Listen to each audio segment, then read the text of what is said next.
بسم اللہ الرحمن الرحیم۔ السلام علیکم ورحمۃ اللہ۔ حضرت خواجہ معین الدین چشتی باغبانی کرتے تھے۔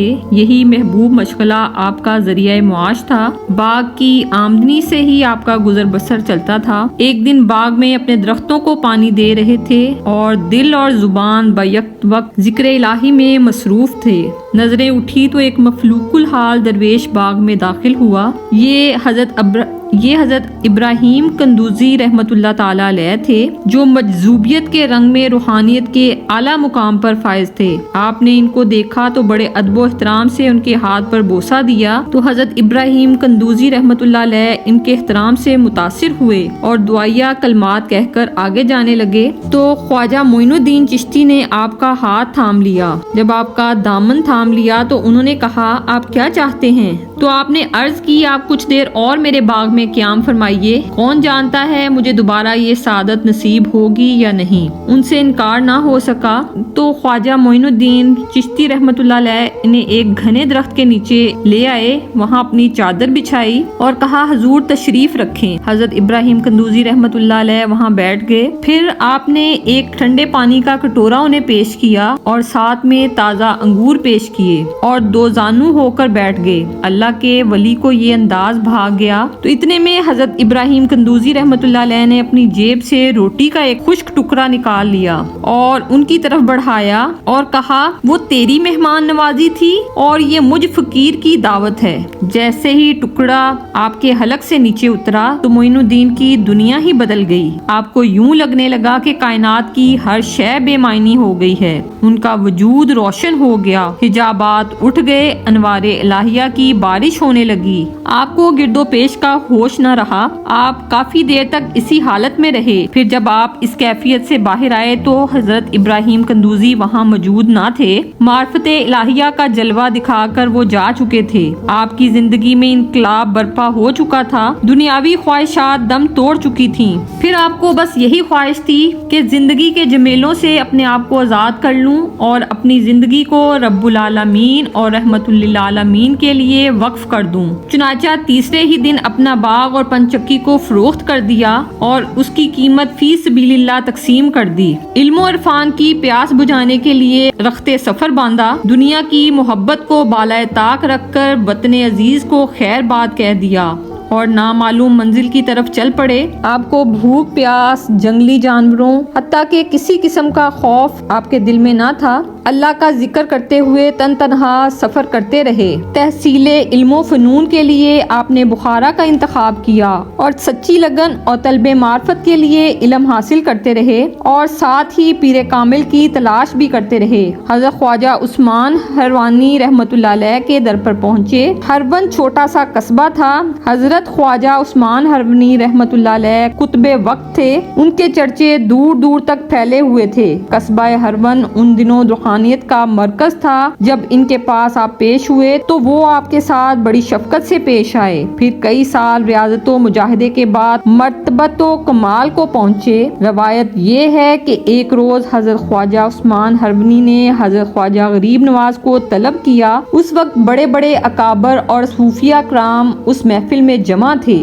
آپ تشریف لے گئے تو حضرت خواجہ عثمان ہروانی نے فرمایا، اے معین الدین، وضو کرو اور 2 رکعت نماز ادا کرو۔ آپ نے فوراً اپنے مرشد کی تعمیل کی اور ادب سے قبلہ کے رخ ہو کر بیٹھ گئے۔ پھر اشارہ ہوا، سورۃ البقرہ پڑھو۔ آپ نے خلوص سے پوری سورت کی تلاوت فرمائی، پھر 21 بار درود پاک پڑھا۔ اس کے بعد انہوں نے آپ کا ہاتھ اپنے ہاتھ میں لیا، آسمان کی طرف نظر اٹھائی اور دیکھا اور فرمایا، اے معین الدین، میں نے تجھ کو خدائے عزوجل تک پہنچا دیا اور بارگاہ کبریا کا مقبول بنا دیا اور اپنا کلہ آپ کے سر پر رکھ دیا۔